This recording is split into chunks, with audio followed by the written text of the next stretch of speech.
ప్రార్థన.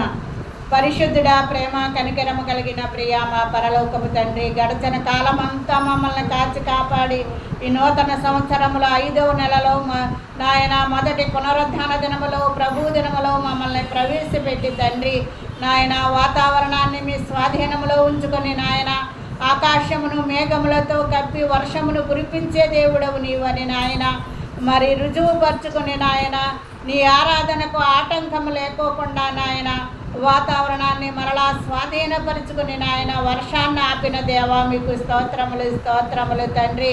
నాయన నీ కార్యములు కంటికి కనపడవు, చెవికి వినపడవు, మనసుకు గోచరము కాదు నాయన. అటువంటి అద్భుతమైన ఆశ్చర్యమైన గొప్ప సూచక్రియలను మహత్కార్యములను అద్భుత కార్యములను చేసే దేవా మీకు స్తోత్రములు. మరి నాయన ఎక్కడైతే వర్షము, కొన్ని చోట్ల వరదలు, కొన్ని చోట్ల అగ్ని ప్రమాదాలు ప్రభువా, ఎటు చూసినా నాయన భయంకరమైన విపత్తులు జరుగుతూ ఉన్నాయి తండ్రి. అయినప్పటికీ నీ కృపలో మమ్మల్ని భద్రపరిచి సజీవ లెక్కల్లో ఉంచి మీ పాద సన్నిధిలో కూడుకొని నాయన మిమ్మల్ని స్తుతించి కీర్తించి ధ్యానించి ప్రార్థించడానికి ప్రభువా మీరిచ్చిన ఈ రోజును బట్టి మీకు కృతజ్ఞతాస్తుతులు చెల్లించుకుంటూ నజరేయుడైన యేసు నామములో ఈ ప్రార్థన మీకు సమర్పించుకొనిచున్నాను పరమ తండ్రి. ఆమేన్.